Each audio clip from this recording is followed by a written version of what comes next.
Hello friend, आज के इस वीडियो में हम बात करेंगे एमबीए और एलएलबी के प्रीवियस ईयर क्वेश्चन के।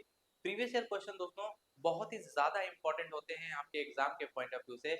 और हाल ही में ये देखा भी गया है कि बहुत सारे ऐसे पेपर हुए हैं जिसमें कि प्रीवियस ईयर के क्वेश्चन के पैटर्न पे ही बहुत सारे क्वेश्चन देखने को मिले हैं। तो इसी को ध्यान में रखते हुए आज मैं आपके लिए प्रीवियस ईयर पेपर का क्वेश्चन का सोल्यूशन लेकर आया हूँ, जो कि बहुत ही ज़्यादा हेल्पफुल होगा आपके एमबीए और एलएलबी यानी पीजी सीयूईटी पीजी के एग्जामिनेशन के लिए बहुत ज्यादा इंपॉर्टेंट होने वाला है। तो जी हाँ दोस्तों, आपका एक बार फिर से मैं स्वागत करता हूँ डीएनएस यूट्यूब चैनल पे। तो अगर आप नए हैं तो चैनल को सब्सक्राइब जरूर कर लीजिएगा और बेल आइकन दबा लीजिएगा ताकि आपको रेगुलर नोटिफिकेशन वीडियो का मिलता रहे। तो आइए चलते हैं क्वेश्चन के ऊपर। एकदम आराम से मैं स्मूथली क्वेश्चन को सॉल्व कराऊंगा। कोई भी डाउट होगा तो कमेंट सेक्शन में आप आराम से उस चीज को लिख दीजिएगा, मैं उसका जरूर रिप्लाई करने की कोशिश करूंगा। चलिए आ जाते हैं क्वेश्चन पे। क्वेश्चन यहाँ पे देखिए 2024 लिखा है, लेकिन 2024 का पेपर है 24 और 23 का। इसमें कुछ कुछ पेपर है, कुछ एलएलबी का है, कुछ एमबीए के क्वेश्चन के हैं। ठीक है, तो यहाँ पर देखिए क्वेश्चन पहले अच्छे से पढ़ लेना है। क्वेश्चन आईडी भी लिखी हुई है और क्वेश्चन एकदम आराम से एक बार पढ़िए। एकदम स्मूथली एक एक क्वेश्चन करेंगे, विद ट्रिक करेंगे, जिससे कि कम टाइम में हम क्वेश्चन को कर पाए। क्योंकि देखिए क्या होता है कि एमबीए और एलएलबी में सबसे बड़ी लैंग्वेज की बात तो जो होती है वो होती है, आप कर लेंगे कोई प्रॉब्लम नहीं है। लेकिन मैथ और रीजनिंग सबसे ज्यादा टाइम लेता है, और उसमें अगर आप ट्रिक का इस्तेमाल करते हैं तभी आप बाकियों से अलग हो जाएंगे, नहीं तो भीड़ में ही शामिल होंगे। जिसकी वजह से, क्योंकि एमबीए और एलएलबी में अच्छी खासी कंपटीशन होती है, तो वहां पे आप अलग हो जाएंगे, यूनिवर्सिटी नहीं मिल पाएगी। लेकिन हम ट्रिक से बताएंगे, एक एक चीज समझेंगे। ठीक है, चलिए। तो यहाँ पे क्वेश्चन जो कह रहा है, क्या कह रहा है भाई? क्वेश्चन कह रहा है कि पवन की आयु ऋचा की आयु से अनुपात 9:10 है, यानी the age of Pawan to that of Richa is 9:10। Okay, तो पवन और रीचा, ठीक है ना, इन दोनों का रेशियो क्या है भाई एज का? 9 और 10 है। देखिए मैं लिख देता हूँ, एक एक करके लिखता रहता हूँ, आप भी नोट करते रहिएगा या तो सॉल्व करते रहिएगा, या तो पॉज करके सॉल्व कर लीजिए। 9 और 10, ठीक है ना। ओके, उसके बाद बोल रहा है कि 10 ईयर्स पहले यानी 10 वर्ष पूर्व उनकी आयु का जो अनुपात था, रेशियो जो था, वो कितना था? वो 4:5 था। ठीक है, ये बात समझ रहे हैं? तो यहाँ पर बोला है कि ऋचा की वर्तमान आयु क्या है। तो मैं बता दूं कि ये 10 साल पहले, ये पास्ट का है, ये बात ध्यान रखिएगा, और ये प्रेजेंट का है ना। क्योंकि यहाँ पे साफ साफ लिखा हुआ है कि 10 साल पहले जो रेशियो था वो 4:5 था। तो यहाँ पे मैंने लिख दिया है। अब क्या करते हैं, बड़े ध्यान से देखिएगा। दरअसल जब भी हम, ये दरअसल एज टॉपिक का क्वेश्चन है, जब भी हम इसको सॉल्व करते हैं ना, तो इसमें एक चीज ध्यान रखना पड़ता है। क्या ध्यान रखना पड़ता है? हमें देखना पड़ता है कि इसमें जो डिफरेंस है वो सेम है कि नहीं। देखिए 9 और 10 के बीच डिफरेंस कितने का है? 1 का है। 4 और 5 के बीच डिफरेंस कितने का है? 1 का है। इसका मतलब कहीं ना कहीं जो डिफरेंस है वो सेम है। अगर डिफरेंस सेम नहीं होता तो हमें सेम करना पड़ता, लेकिन डिफरेंस सेम है तो हमें कोई जरूरत नहीं है। तो अब देखिएगा ध्यान से, 10 से ये रेशियो 5 हुआ, कितने का गैप बना? देखिएगा, जो गैप इसमें बनेगा वही गैप इसमें भी बनेगा, क्योंकि गैप सेम है। 10 और 5 के बीच गैप कितने का है? 5 का। ठीक है ना, यही बात बोल रहा है। हाँ बिल्कुल सही है। तो 5 का गैप बन रहा है, लेकिन बोल रहा है क्वेश्चन में कि जो गैप है वही वो भाई जो है 10 वर्ष का है। गैप 5 का नहीं है, बल्कि कितने का है? 10 वर्ष का है, यानी इससे कितने गुना ज्यादा? इससे 2 गुना ज्यादा। ठीक है, बात को समझिएगा ध्यान से। तो उसी तरह हमारा जो प्रेजेंट एज है वो भी 9 न हो करके ये कितने गुना ज्यादा होगा? 2 गुना ज्यादा, यानी 18 हो जाएगा ये। और इसी तरह रीचा जो देखिए, आर फॉर रीचा है ना, रिचाई का बोल रहा है ना, हाँ बिल्कुल। और ये भी इससे कितने 2 टाइम्स ज्यादा, कितना हो जाएगा? 20। पवन का हो जाएगा 18 और रीचा का 20 हो जाएगा। पूछा किसका है? रीचा की वर्तमान आयु पूछी गई है। तो रीचा की वर्तमान आयु कितनी है भाई? देखिए ये रीचा है तो ये आ जाएगा 20, जो हमारा कौन से ऑप्शन में है? हमारा ऑप्शन नंबर बी में है। तो करेक्ट आंसर क्या होगा? Option number B is the correct answer. ठीक है, चलिए अब आगे चलते हैं। कोई भी डाउट होगा कमेंट सेक्शन में मुझे बताइएगा। अब अगला क्वेश्चन देखिए, ध्यान से पढ़िए इस क्वेश्चन को। क्वेश्चन में बोला है भाई कि 5,50,000 पर 22% तथा 5,50,000 से जितने भी ऊपर है अधिक राशि पर 35% लिया जाता है आय पर। इनकम पे क्या लिया जाता है भाई? टैक्स। ओके ठीक है। 8 लाख की राशि पर आय पर कितना कर लिया जाएगा ये बोला गया है। तो ठीक है, 5,50,000 पे 22% पहले निकाल लेते हैं। देखिए कैलकुलेशन है इसमें, फटाफट कर लेते हैं कैलकुलेशन। 5,50,000 मैंने लिखा और 22% इसका हम निकाल लेते हैं। फटाफट 22% निकालिए। तो 2 जीरो से 2 जीरो कैंसिल हो जाएगा, है ना। 2 जीरो से 2 जीरो कैंसिल हो जाएगा। कलर चेंज कर लेता हूँ, थोड़ा सा विजिबल होगा आपके लिए। आइए, तो यहाँ पे देखिए 2 जीरो से 2 जीरो कैंसिल हो गया और उसके बाद अब फटाफट इसमें हम करते हैं। देखिए 2 जीरो यहाँ पर 2 है, यहाँ पे 2 पीछे लिख दीजिए, 2 जीरो है। उसके बाद क्या है, 55 दूना 110 होता है, तो यहाँ पर 1 जीरो और लिख लेते हैं और बचा हमारे पास 11 रिमेनिंग। ओके, फिर 55 दूना 110 हो जाएगा, 110 और 11 रिमेनिंग बचा था, यानी 121 हो जाएगा हमारे पास ये टोटल, है ना। यानी 1,21,000 हो गया हमारा। 5,50,000 पे 22% टैक्स। ओके, फिर 5,50,000 से ऊपर जो है उस पर हमें 35% देना है। तो 5,50,000 से ऊपर कितना बचा है, 8 लाख में से माइनस करेंगे तो हमारे पास बचेगा 2,50,000 रुपए। तो 2,50,000 रुपए पे हमें कितना और परसेंट निकालना है भाई, हमें निकालना है 35%। तो ठीक है, 35% इसका निकाल लेते हैं, डिवाइड बाई 100। परसेंट हटाएंगे तो नीचे 100 आता है, तो यहाँ पे फिर काट देते हैं हम लोग। ठीक है, चेंज कर लेता हूँ मैं थोड़ा। ठीक है, देखिए डबल जीरो से डबल जीरो क्रॉस हो जाएगा और यहाँ पे 2 जीरो पहले उतार लीजिए, है ना। 2 जीरो ये वाला आया है ना, 2 जीरो उतार लीजिए वहाँ। 25 का 5 में गुणा करेंगे तो आएगा 125 और 12 याद रखिएगा रिमेनिंग रहेगा। 125 में 12 रिमेनिंग और फिर 25 या 75, 75 और 12 कितना होगा, 87 होगा। इसको लिख लीजिए। अब यहाँ पे 87,500 आया है, यहाँ पे 1,21,000 आया है।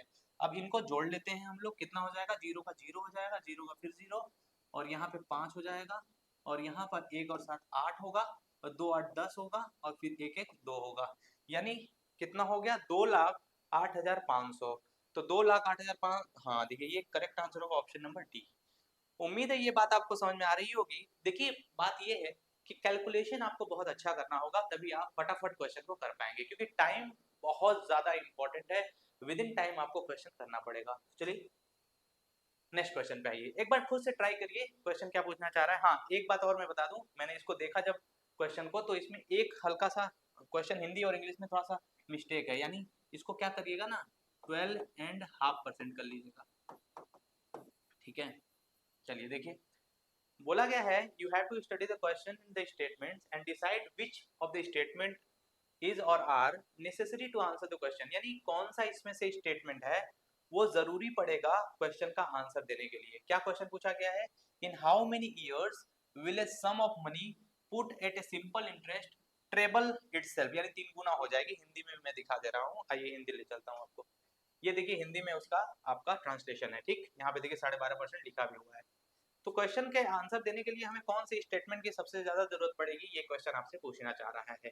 तो देखिए वैसे तो मैं बता दूं कि अगर टाइम दिया हो, टाइम दिया हो आपके सामने गिवन हो और उसके साथ साथ रेट गिवन है, ठीक है, रेट और टाइम अगर गिवन है तो ये मान के चलिए कि आप आराम से क्वेश्चन का आंसर दे सकते हैं। इस बात को मैं प्रूव करके आपके सामने देता हूं। देखिए मान लीजिए कि हम प्रिंसिपल जो है वो 100 मान लेते हैं, ठीक है, और हमने ये माना कि 100 पर मान लीजिए कि हमने माना कि भाई हमें 12.5% ब्याज मिला है, या मान लीजिए 10% ही मिला है, तो कितना हो गया, 110, है ना, 110 हो गया। 10% ब्याज हमें मिला है, तो क्योंकि सिंपल इंटरेस्ट पे हर साल उतना ही मिलेगा। तो यानी एक तरह से हम देखें तो कितना हो गया, 100 से 110 हो गया, है कि नहीं है। फिर इसी तरह क्या होगा, 10% फिर मिलेगा, इसी तरह 10% फिर मिलेगा।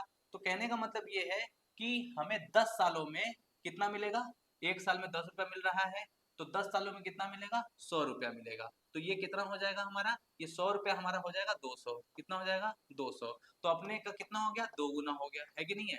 मान लीजिए ये एक साल में 10% मिल रहा है, यानी 10 रुपया मिल रहा है ना।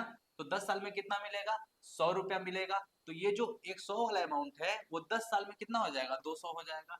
यानी कहने का मतलब ये है कि यहाँ पे हमने देखा कि हमारे परसेंट दिया था, यानी रेट दिया था, और उसके बाद हमने देखा कि टाइम, जो मैंने बताया कि 10 ईयर्स, है ना, 10 ईयर्स। तो हमने देख लिया कि टाइम और रेट से हमने आराम से निकाल लिया कि कितना गुना हो रहा है कोई अपने प्रिंसिपल का। यहाँ पे भी उसी तरह हमें करना है। जैसे कि यहाँ पे देखिए 12.5% आपको रेट ऑफ इंटरेस्ट दिया हुआ है, और 8 वर्ष में दुगुनी हो जाती है। मान लीजिए 12.5% है ना, 12.5% ब्याज दर है, 12.5% और 8 वर्ष में। अब मैं कहूँ कि 12.5, मान लीजिए 100 रुपया प्रिंसिपल है, ठीक है, प्रिंसिपल कितना है, 100 रुपया है, और 1 साल में जो ब्याज का मतलब रेट ऑफ इंटरेस्ट है वो 12.5% है, तो 8 साल में कितना होगा बताइए। 1 साल में 12.5% मिल रहा है ब्याज, तो 8 साल में कितना मिलेगा, 12/96 और 400, तो टोटल 100% मिलेगा। तो 100% रेट ऑफ इंटरेस्ट निकल गया हमारा कितने साल का, पूरा 8 साल का। अब एक बात बताइए, 100 रुपया है और 100 रेट ऑफ इंटरेस्ट है 100%, तो कितना हो गया, 100 रुपया पे 100 रुपया निकाल लीजिए, 100 रुपये पे 100% हमें अगर इंटरेस्ट मिलेगा तो 100 से 100 कट गया, यानी 100 रुपया मिलेगा। यानी अब अमाउंट हमारा जो होगा वो हमारा कितना हो जाएगा, 200। कैसे, 100 रुपया हमारा प्रिंसिपल प्लस 100 रुपया हमारा इंटरेस्ट, ये कितना हो जाएगा, 200 हो जाएगा, यानी दोगुना हो गया अपना। ये बात आप देख रहे हैं। तो जब दोगुना यहाँ पर हो पा रहा है सिर्फ रेट ऑफ इंटरेस्ट से और टाइम से, क्योंकि टाइम भी हमने देखा कि 8 साल यहाँ टाइम भी दिया था, तो हमने टाइम और रेट ऑफ इंटरेस्ट रख करके दोगुना देख लिया, तो उसी तरह हम 3 गुना भी कर सकते हैं। तो हमें दो चीजों की जरूरत पड़ती है, एक ब्याज दर की यानी रेट ऑफ इंटरेस्ट की, और दूसरा टाइम की। तो यानी बी और सी स्टेटमेंट हमें जरूरत पड़ेगी, तो करेक्ट आंसर होगा option number B. Correct answer होगा ऑप्शन नंबर बी। ओके, चलिए अब अगले क्वेश्चन पे चलते हैं। हाँ, अब देखिए ध्यान से, क्वेश्चन पूछा है if the cost price is 75% of the selling price. अच्छा ठीक है, cost price is 75% of the selling price, तो कॉस्ट प्राइस जो है वो 75% है,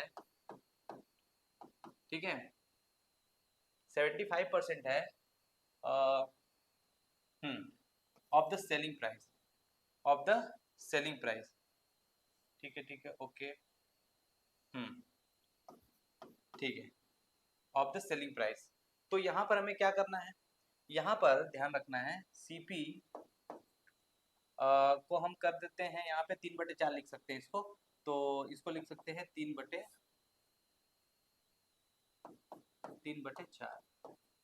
और यहाँ पे हो जाएगा एसपी। अगर हम एसपी यहाँ ला देते हैं तो क्या हो जाएगा, सीपी बटे एसपी बराबर 3/4 हो जाएगा। यानी सीपी हमारा हो गया 3 रुपया और एसपी हो गया 4 रुपया।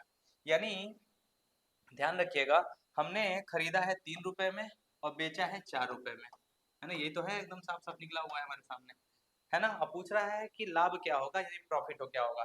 तो 3 रुपया खरीदा, 4 रुपया में बेचा, 1 रुपया का प्रॉफिट होगा, 3 पे कितना, 33 सही 1/3% हमारा आंसर होगा। करेक्ट आंसर कौन सा है, ये होगा option number C. Correct correct answer होगा ऑप्शन नंबर सी, ठीक है ना। चलिए अब आ जाइए आगे अगले क्वेश्चन पे। अब अगला क्वेश्चन देखिए, हाँ, a number is increase by 20% and then again by 20%, by what percent should the increase number be reduce so as to get back to original number. ठीक है, एक संख्या में 20% की वृद्धि की गई।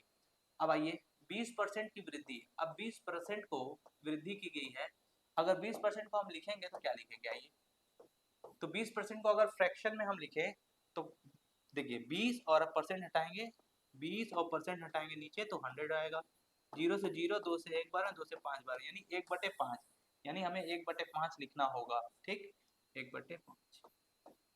ओके, उसके बाद क्या बोल रहा है, फिर से 20% वृद्धि की गई, पहले 20% किया गया, फिर से 20% इंक्रीज किया गया, ठीक है भाई, फिर 1/5 इंक्रीज होगा अगर 20% फिर इंक्रीज किया है तो, है कि नहीं। चलिए ठीक है, अब बोल रहा है कि फिर से वही संख्या अगर प्राप्त करनी है तो हमें कितना प्रतिशत घटाना पड़ेगा। चलिए अब इसको सॉल्व करते हैं। सबसे पहले 20% बढ़ा, यानी पहले 5 था, हम नीचे वाली वैल्यू मानेंगे एक्चुअल वैल्यू, और जो परसेंट बढ़ा है यानी 5 का 20% जब निकालेंगे तो 1 आएगा, तो 1 बढ़ जाएगा, यानी 5 से बढ़ करके कितना हुआ, 6 हुआ, है ना।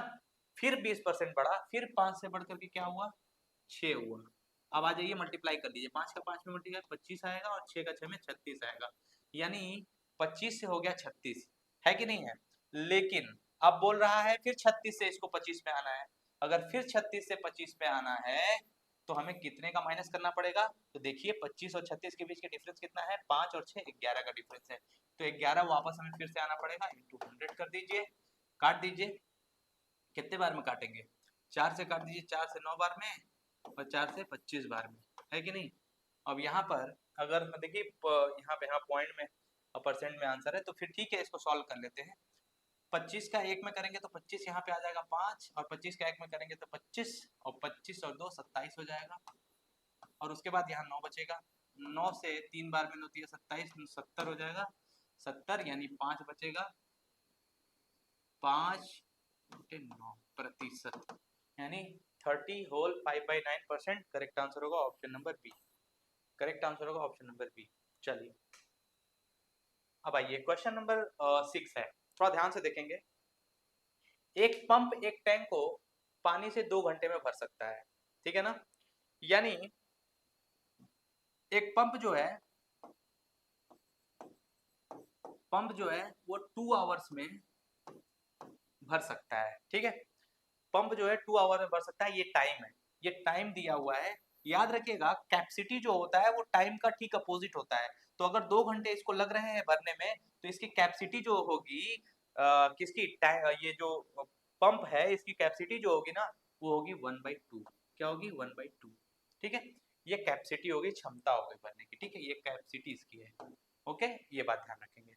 उसके बाद बोल रहा है कि भाई जब खाली कर रहा है, एक रिसाव है, हो सकता है लीक है, और लीक के कारण क्या हो रहा है कि टाइम उसको ज्यादा लग रहा है, और टाइम जो अब लग रहा है वो लग रहा है 2 होल 1/3, यानी इसको हम अगर फ्रैक्शन को मिक्स से हम इजी में बदले तो 3 दूना 6 7, यानी 7/3 लग रहा है इसको आवर।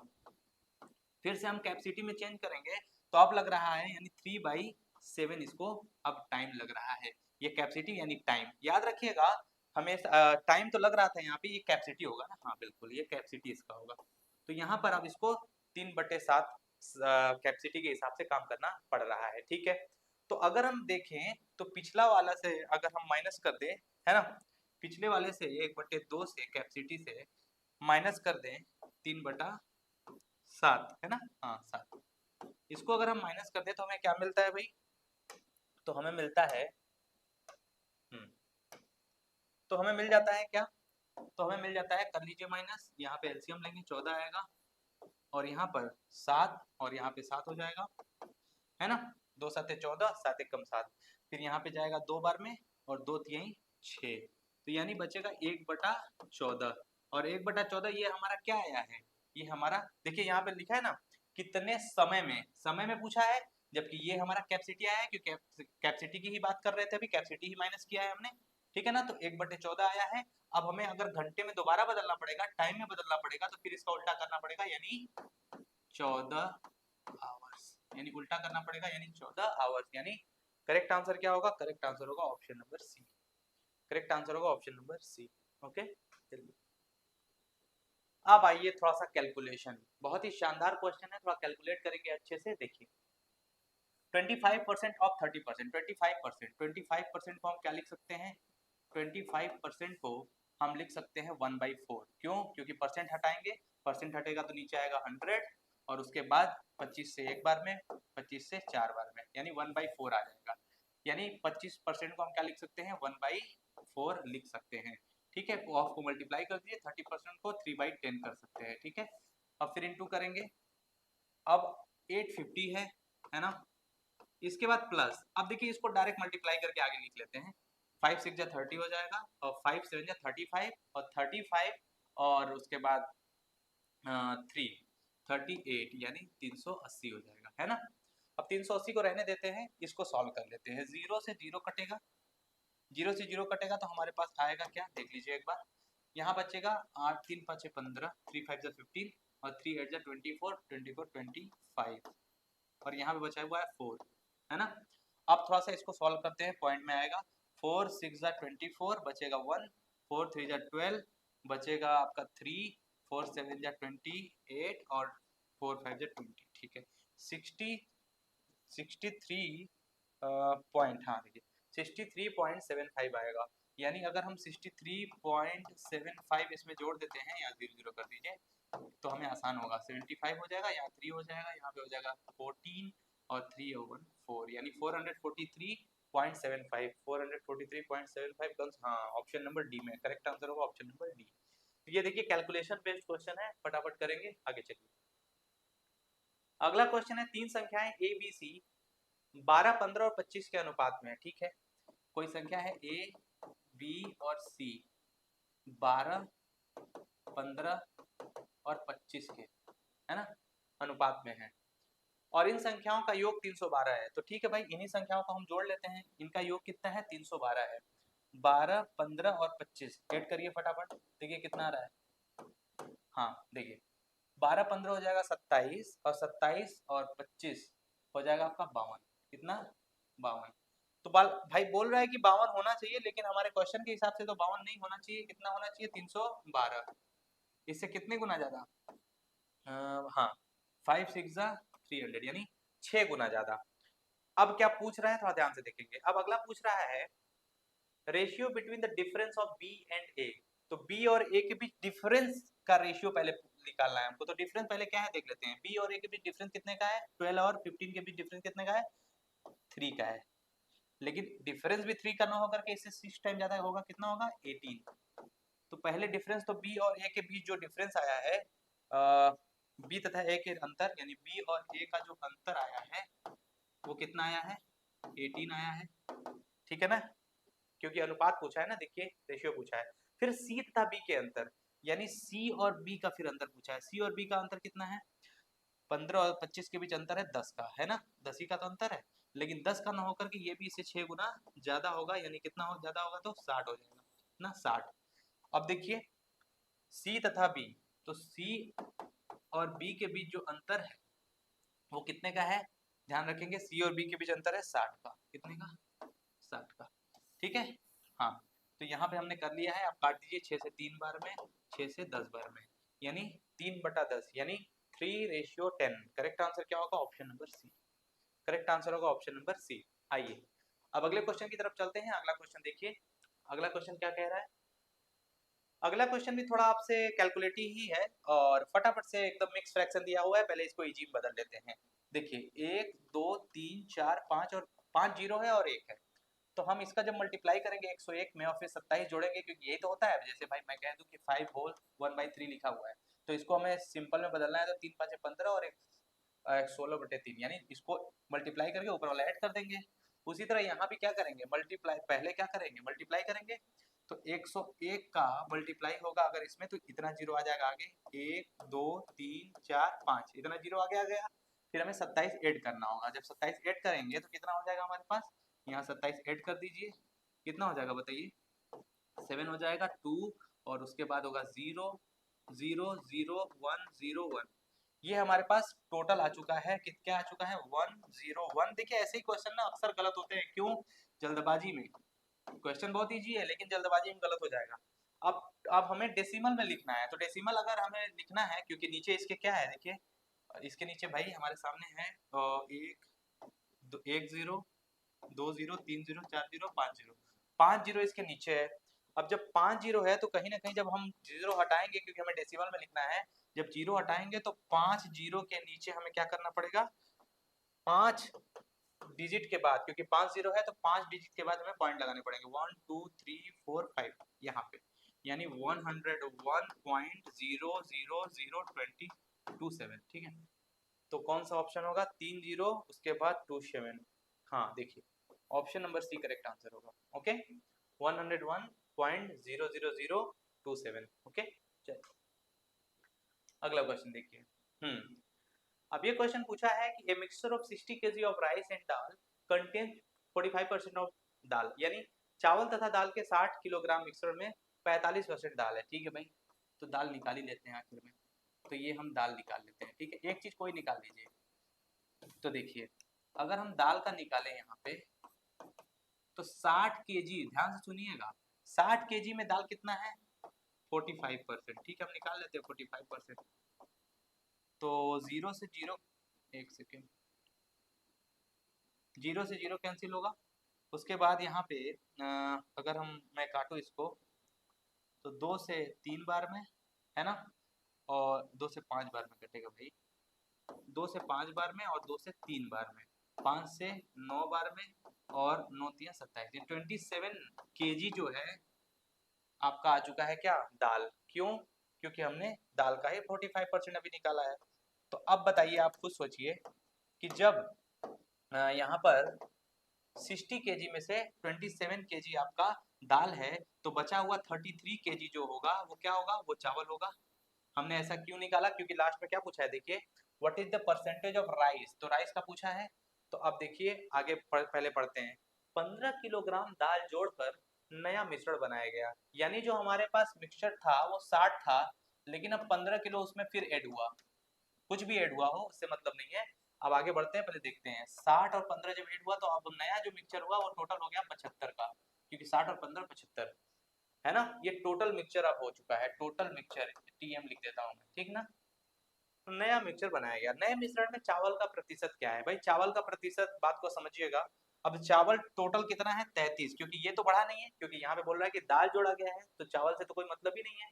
चावल तो अभी भी उतना ही है, चावल कितना है 33 केजी, कितने में, टोटल में 75 केजी में, इंटू 100, ठीक है। 25 से काटिए 3 बार में, 25 से काटिए 4 बार में, फिर 3 से काटिए 11 बार में, और फिर 11 छूट के 44। तो 44% हमारे पास क्या है, 44% हमारे पास चावल है, ठीक है। ये पूछा है ना चावल का प्रतिशत क्या है, तो करेक्ट आंसर क्या होगा, ऑप्शन नंबर डी। ओके, ये बात आप ध्यान रखेंगे एकदम आराम से, एक एक करके। हाँ, तो दोस्तों मैं एक बात आपको बता दूं, देखिए अगर आप फुल फ्लेज एक तैयारी करना चाहते हैं अपने एमबीए और एलएलबी एग्जामिनेशन के लिए, जो कि आपके 2025 में आने वाले हैं, तो उसके लिए डीएनएस आपके लिए लेकर आया है बहुत ही शानदार एकदम बेहतरीन तैयारी के साथ सीयूईटी ऑनलाइन प्रिपरेशन बैच 2025, जो कि हमारा प्रवेश बैच है, जो कि BA, BSc, BCom, BLLB, LLB और एमबीए के लिए है। कोर्स का फीस जो है वो 1999 रखा गया है, लगभग 2000 के आसपास है। लेकिन हाँ, कुछ दिन के लिए अभी ये ऑफर चल रहा है कि कैपिटल लेटर में अगर डीएनएस 10, ठीक है, अगर आप डीएनएस 10 यूज करते हैं कैपिटल लेटर में, ठीक है, डीएनएस 10 अगर यूज करते हैं, तो इस पे आपको इस अमाउंट पे 10% की छूट मिल जाएगी और आपका पेमेंट कम हो जाएगा, ठीक है। तो ध्यान रखेंगे। अगर कोई भी जानकारी आपको फिर भी चाहिए तो आप 6387986764 पे कॉल कर सकते हैं या मैसेज कर सकते हैं। तो दोस्तों मिलते हैं ऐसे ही कुछ और वीडियो के साथ अगले वीडियो में, तब तक के लिए गॉड ब्लेस यू ऑल।